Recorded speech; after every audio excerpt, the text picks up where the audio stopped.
गीत, झूले, मस्ती, लोक नृत्य, हवाओं, बादल, बूंदों के त्योहार तीज पर बहुत बहुत शुभकामनाएं हैं। बहुत बहुत आपका सम्मान, अभिवादन, अभिनंदन है जेसीडी विद्यापीठ प्रांगण में। और जगजीत सिंह की गजल, जो पंजाबी उनका एक लोकगीत है, गजल नहीं है, उसके 4 लाइनों से अपनी बात की शुरुआत कर रही हूं। तो वो गीत जगजीत सिंह का इस तरह से है कि सोन दा महीना यारो, सोन दा महीना है, अंबरा चबाल कोई चाड़ दी हसीना है, एक एक बूंद जीवे मोती ते नगीना है, पिजी पिजी सिली हुई पोन दा महीना है। ऐसी खास इस महीने की खासियत आपको इस गीत के माध्यम से मिलती है। लेकिन इस बार सिरसा में बरसात नहीं हुई तो मुझे नीरज कवि याद आते हैं। पूरे हरियाणा में बरसात हुई, एनसीआर में तो बहुत हुई, हिसार में भी बहुत हुई, लेकिन सिरसा में नहीं हुई। तो नीरज कहते हैं कि अब के सावन में ये शरारत मेरे साथ हुई, अब के सावन में ये शरारत मेरे साथ हुई, कुल शहर छोड़ के, पूरा मेरा घर छोड़ के कुल शहर में बरसात हुई, सिरसा में नहीं हुई। एक बार ताली बजाओ कि बादलों को बुला लें, कल आ जाए, परसों आ जाए, आ तो जाए और जरूर आ जाए। बादलों का आना बहुत जरूरी है। और बादल वे नहीं होते जो उमड़ते घुमड़ते आपको आसमान के फलक पे दिखाई देते हैं। हर व्यक्ति के जहन में एक बादल है, प्रेम मोहब्बत का बादल, भावनाओं का बादल, संवेदनाओं का बादल, अपने भाव का, अपने चाव का बादल। वो कभी बरसता है दुखों में, कभी खुशियों में नाचता है, कभी उमंगित होता है, कभी आह्लादित होता है। और जिसने अपने बादल को भींच के स्क्वीज करके रख दिया है अपने पीछे, वही हमारे त्योहारों का हत्यारा है।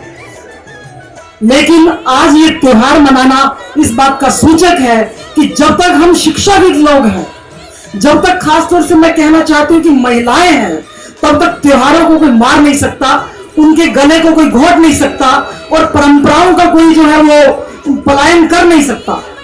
क्योंकि सारे लोकगीत, सारे लोक नृत्य, सारे लोक त्योहार, सारी लोक पूजाएं अर्चनाएं वो महिलाओं के कंधों पर होकर के नाचती हैं। और महिलाएं किसी त्योहार को छोड़ती नहीं, बल्कि बहुत चाव से, भाव से, पूरे अपने सांस्कृतिक प्रभाव से उस त्योहार को वो मनाती हैं। और ये मनाना बहुत ही जरूरी है। लेकिन हम लोग जो है त्योहार मनाना भूल गए। तो मुझे याद आता है कि एक आदमी जूता लेने के लिए गया और उसने एडिडास का 7500 रुपए का जूता पसंद कर लिया। लेती दफा वो अपने सेल्समैन को बोला कि मेरे पास तो 1000 रुपए कम है, 6500 रुपए हैं। तो उसने बोला कि मालिक से बात कर लो। तो जब वो मालिक से बात करने लगा, बोला मैं 1000 रुपए बाद में दे जाऊंगा। तो सेल्समैन बोला कि दे दो कोई बात नहीं, ये बाद में दे जाएगा। वो जूता ले गया। तो मालिक ने पूछा उस सेल्समैन से कि क्या तू इस आदमी को जानता है? बोला नहीं। इसके गांव को जानता है? बोला नहीं। नाम को जानता है? बोला नहीं। बोला फिर तूने इसको जूता क्यों दिया? 1000 रुपए कैसे आएंगे?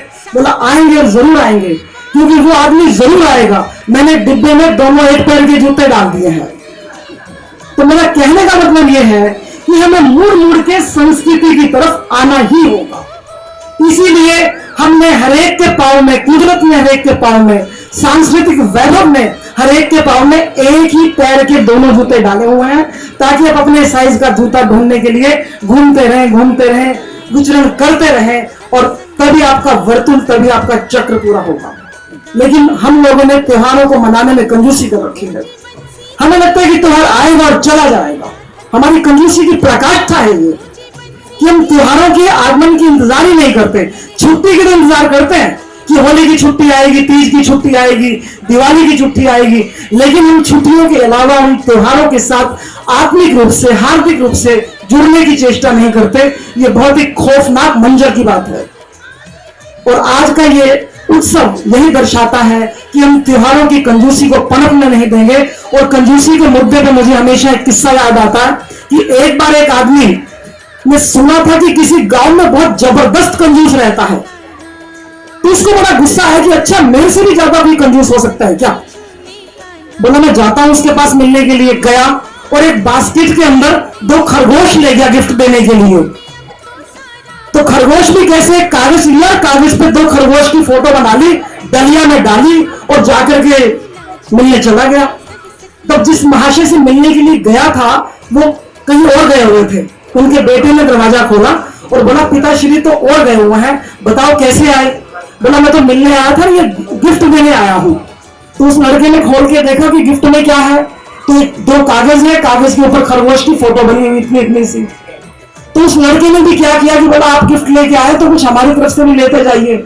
उसने ऐसे करके आसमान में 2 आम बना दिए, बोले आप हमारी तरफ से 2 आम लेते जाइए। तो जाकर के आदमी बड़ा चक्कर में पड़ गया कि भाई इतना कंजूस, ये तो कमाल का जवाब दिया इसने। तो जब अगले दिन उस कंजूस के पिताजी आए तो लड़के ने पूरा किस्सा सुनाया। बोले कि ऐसे ऐसे आपसे मिलने आए थे, तो मैंने तो कह दिया कि आप घर पे नहीं हो, वो आपके लिए खरगोश लाए थे और मैंने उसको आम दे दिए, उसने आम बनाए। तो पिता ने 2 बार थप्पड़ खिंचा के उसके मुंह पे, बोले शर्म नहीं आती तेरे को? जब तू आम देने ही लगा था तो इतने बड़े बड़े देने की क्या जरूरत थी, छोटे दे देता।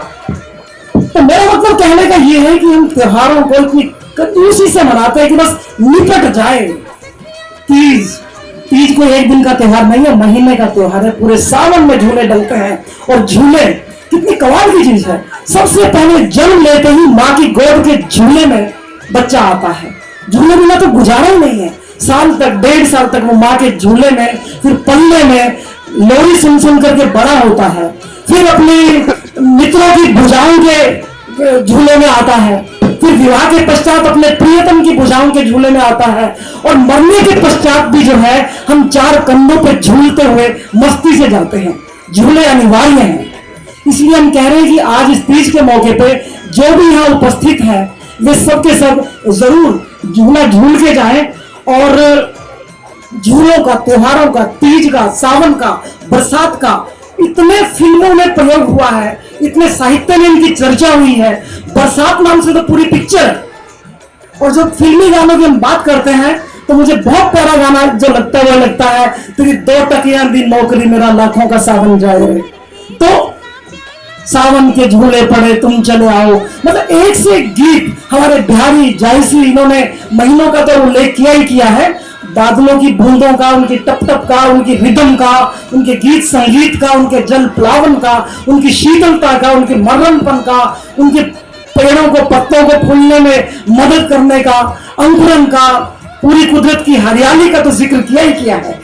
लेकिन अपने महबूब को सावन में याद करना, अपने प्रियतम को सावन में याद करना, सावन के गीत गाना, रिझाना, मिलना, मुलाकातें, वो अंतरंग जो चित्रण किए हैं साहित्य में, वो बहुत बेजोड़ है। तो आज जाने से पहले मैं ये कहना चाहती हूँ कि आज जिन लोगों ने इस तीज के त्योहार में शिरकत की है और जो यहाँ पर तीज क्वीन में जो पार्टिसिपेट करने के लिए बाहर से भी कुछ बहुत सारे महिलाएं आई हैं, मैं सबकी पीठ पर एक शाबाशी अंकित करना चाहती हूँ कि जब तक ये तीज क्वीन से सारी की सारी तीज प्रिंसेस जिंदा है, तब तक हमारे तीजों को, कोई त्योहारों को कोई खतरा नहीं है। और जब तक हमारे जेसीडी विद्यापीठ के प्रांगण में 6 महाविद्यालयों के जबरदस्त प्राचार्य विद्यमान हैं, संघर्षशील योद्धा के तौर पे वो काम करते हैं, तब तक हमारे त्योहारों को कोई भी छेड़ नहीं सकता। और अंत में एक बार फिर से आप सभी का बहुत बहुत शुक्रिया, अपने मुख्य मेहमान का, खासतौर से वीणा जी का, हमारे जूरी मेंबर्स का, सभी अतिथि गणों का बहुत बहुत अभिनंदन करती हूँ। नमस्कार, शुक्रिया।